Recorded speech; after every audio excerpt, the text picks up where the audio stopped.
Good evening.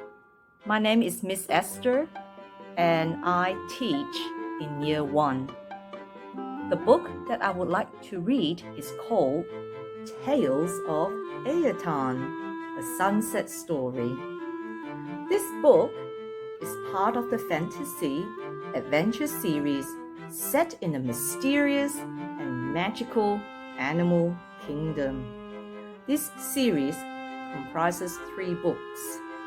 The First Fields, The Rainbow Fields, and A War with Shadows. Here I have The First Fields. The author is Jordan Oliver. Now, here's an interesting fact. The name Jordan Oliver is a pseudonym, which is a fictitious name. No one knows the real name of the author. However, the illustrator of this book is a Malaysian named Woon Bing. Let me begin by reading the blurb, which is at the back of the book. There's more in our world than we ever dreamed existed. In the First Fields, Red, Olive, and Ollie are 3 adorable puppies eagerly waiting to be born into the world. When a silly decision leads to tragic and unintended consequences, they are drawn into a mysterious realm filled with wonder and awe, new friends and allies, but also evil, unimaginable to their young minds. Now, this book has 33 chapters, and I am going to read the first and second chapters.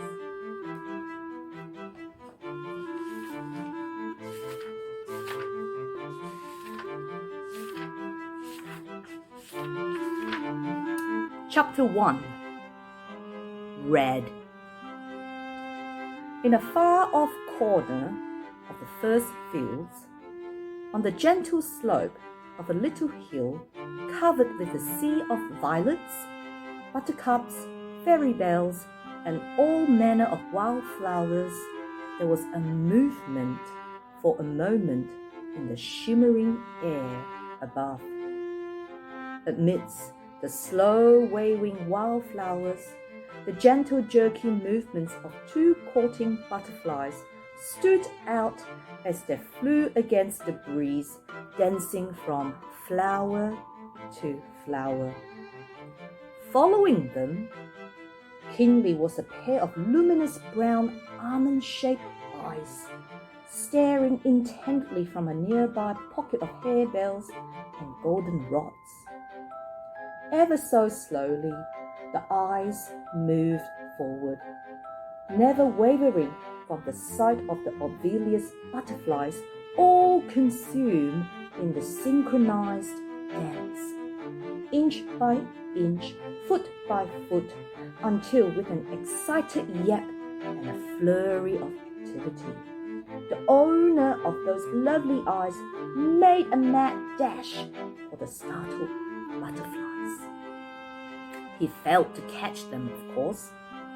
With a quick flutter, they rose just out of reach, hovering over his ruby-colored head as he dissolved into fits of giggles and rolled on his back. He had been playing this game with the butterflies since he arrived in the fields. Some might have said that the butterflies had no inkling about what was going on, but seeing them fluttering happily above them, quivering from time to time, you couldn't help but wonder if they were laughing as they played with Red, the owner of the luminous eyes. Red was a ruby-colored Cavalier King Charles Spaniel. Big for a puppy, he had a shining coat, not yet long, but still forming, and his ears were just starting to lengthen.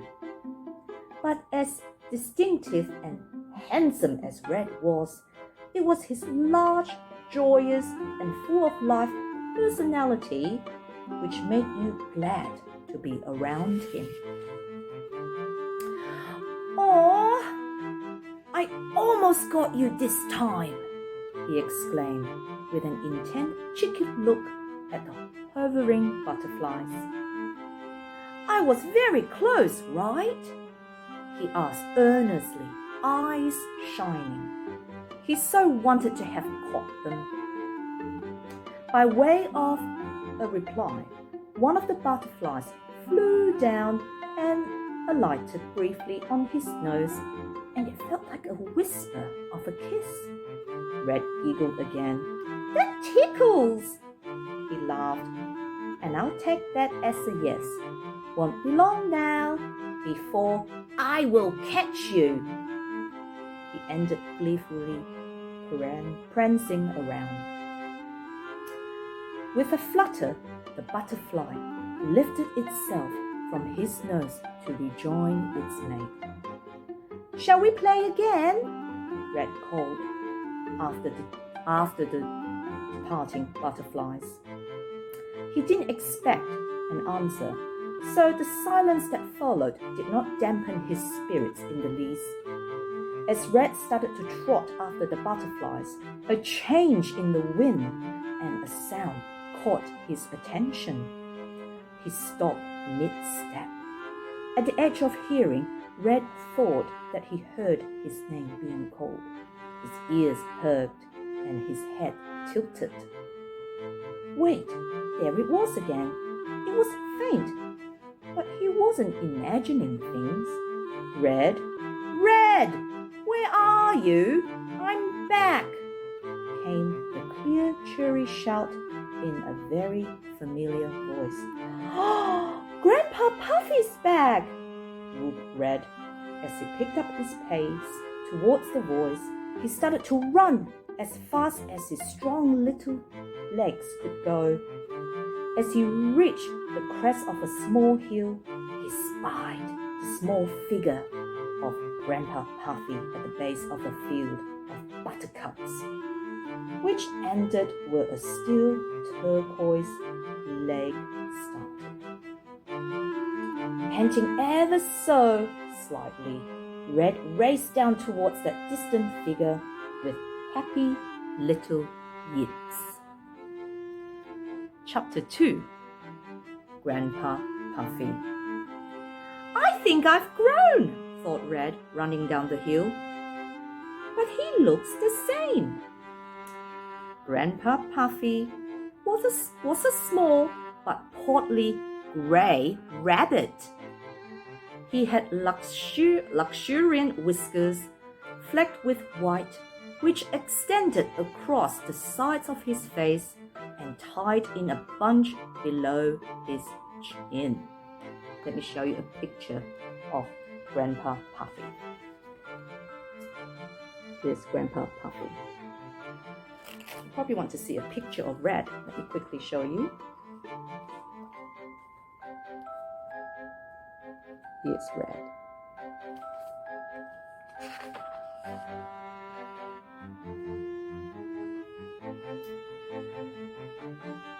He could stand and walk on his hind legs when he wanted, and supported himself with a spindly walking staff. He had a kindly face, with eyes that seemed to be able to look deep into your heart. Despite Red's guess that he was old, there was nothing old about his voice. Grandpa Puffy spoke in a clear, cheerful, strong, and loud voice, which was useful as he loved to tell stories. Red loved his stories. Grandpa Puffy was the only other person that Red knew in the first fields, apart from the butterflies. His first memory of Grandpa Puffy stroking his head as he drifted in and out of drowsy sleep. Red always wondered if he and Grandpa Puffy were the only two in the fields. He had once run as high up a hill as his legs could take him, and he saw no one else when he looked around from that vantage point. There were plenty of butterflies though, but Grandpa Puffy had told him that the first fields were vast, much bigger than a puppy could fully explore, and while there were other people around, they weren't always near. So it came as a real surprise to Red when Grandpa Puffy had said that he must go off on a journey alone. It was on another beautifully fine day that they were both enjoying the sunset together when there was a barest hint of a bright flash in the sky, just as the sun winked out and the stars appeared in their multitudes. Ah, Grandpa Puffy, it's time then. Red, he said gravely, I'm going to have to leave you for a little while. There's something I must do, and I'll be leaving at sunrise. I won't be around when you wake up, and I don't want you to be upset or afraid when you don't see me in the morning. You'll be safe, so don't worry. I won't be upset or afraid, but can't I go with you? Said Red, hopefully, as he really did not want to be left alone. No, young one. Much as I would love your company, this is something I must do alone. It's a long way off anyway, and I think the journey would tire you out, said Grandpa Puffy. You'll be fine here, and I'll try to come back as soon as I can. All right then, said Red, flopping around on his tummy. He didn't like being left behind. He wondered how life was going to be with him all alone. An unfamiliar sensation was coming over him, and for the first time in his life, poor little Red felt a tiny empty hole opening inside his heart. He shuffled away on his tummy, turning his back on Grandpa Puffy, eyes downcast and miserable. Grandpa Puffy looked at the tiny body curled up next to him and stared silently at Red for a bit. He gently stroked Red's back. Red, he said quietly, you're brave and strong, and you're going to be fine. I promise to tell you more when I get back.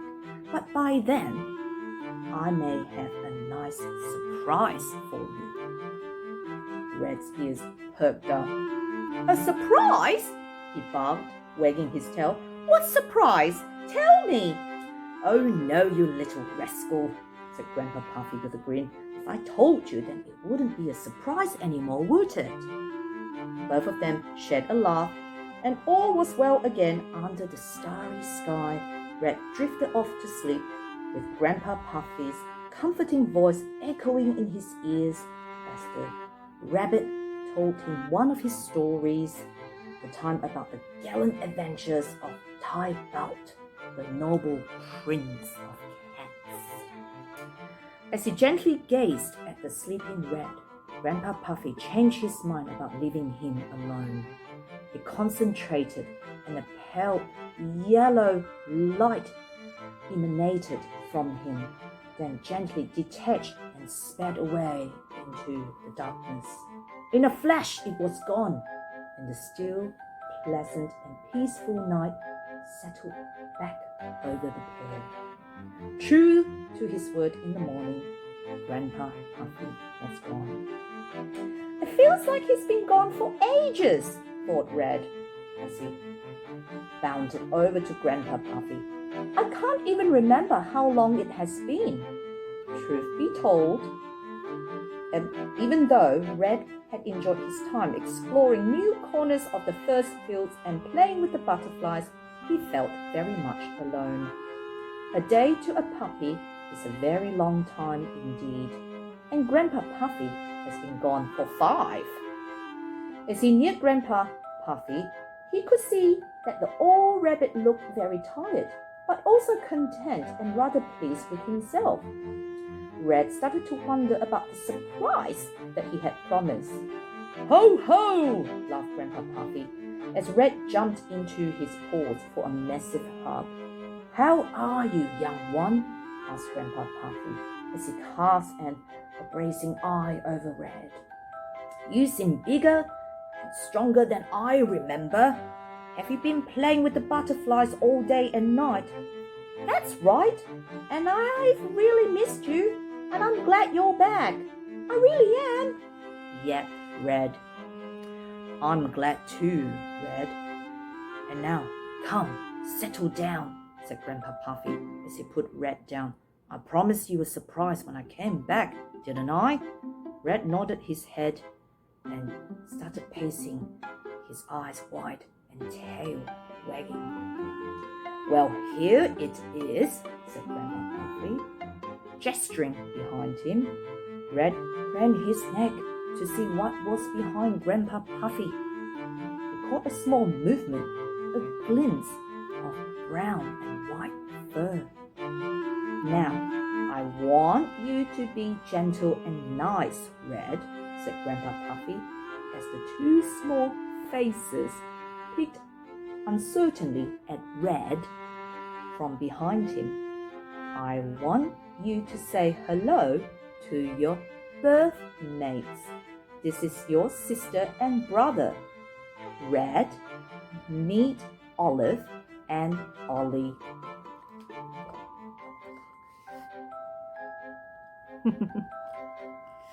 Now, if you really enjoyed this book, you should get one and read it over the summer holidays. Okay. Good night, everybody, and I hope you are enjoying Book Week. Bye-bye.